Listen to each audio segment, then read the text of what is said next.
छत्तीसगढ़ में पीएम किसान की किस्त वाले दिन मोबाइल पर मैसेज आया तो किसी किसान के चेहरे पर मुस्कान आ गई। लेकिन हजारों किसान ऐसे भी रहे जो पूरे दिन अपने खाते चेक करते रहे।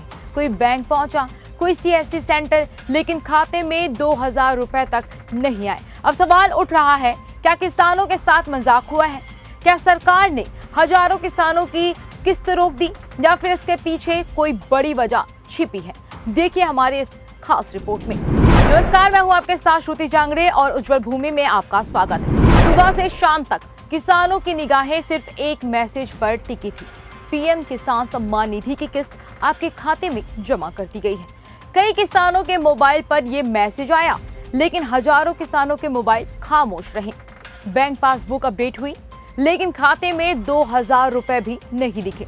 बस यहीं से शुरू हो गए सवाल कि आखिर किसकी किस्त आई और किसकी रुक गई। छत्तीसगढ़ में इस बार 18 लाख से ज्यादा किसानों को प्रधानमंत्री किसान सम्मान निधि की किस्त जारी होनी थी, लेकिन जमीनी हकीकत कुछ और ही कहानी बयां कर रही है। रायपुर जिले में ही हजारों किसानों के नाम जांच के घेरे में आ गए।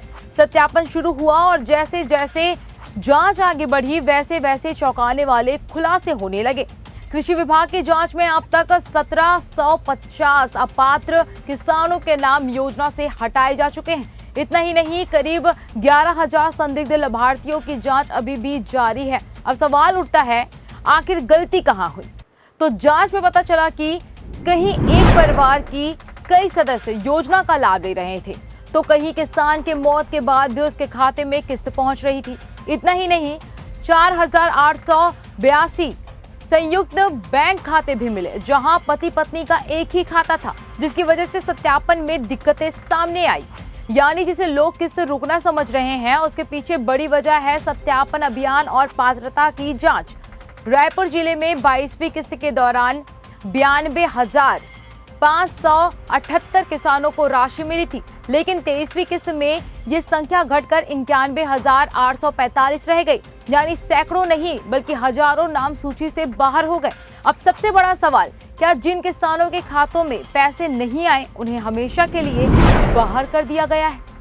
जवाब है नहीं, क्योंकि अगर किसान का केवाईसी अधूरा है, बैंक खाते में समस्या है, आधार लिंक नहीं है या दस्तावेजों में गड़बड़ी है, तो जांच पूरी होने और त्रुटि सुधार के बाद पात्र किसानों को फिर से योजना का लाभ मिल सकता है। लेकिन जो लोग नियमों के अनुसार पात्र ही नहीं है, उनके नाम से योजना हटाए जाएंगे। सरकार का कहना है योजना का पैसा सिर्फ उन्हीं किसानों तक पहुंचे जो वास्तव में इसके हकदार है। यानी ये सिर्फ किस्त बांटने की प्रक्रिया नहीं, बल्कि फर्जी लाभार्थियों को हटाने का अभियान भी है। तो सवालों का जवाब अब धीरे धीरे साफ हो रहा है। कई किसानों के खातों में किस्त इसलिए नहीं पहुंची क्योंकि उनके दस्तावेज, पात्रता या सत्यापन में दिक्कतें सामने आई। अब देखना होगा जांच पूरी होने के बाद कितने किसानों के खातों में फिर से खुशियों के रुपए पहुंचते हैं और कितने नाम हमेशा के लिए इस योजना से बाहर हो जाते हैं। फिलहाल आप इस मामले में क्या बोलना चाहेंगे, हमें कमेंट करके जरूर बताएं। वीडियो अच्छी लगी हो तो लाइक, शेयर और चैनल को सब्सक्राइब करना बिल्कुल भी ना भूलें।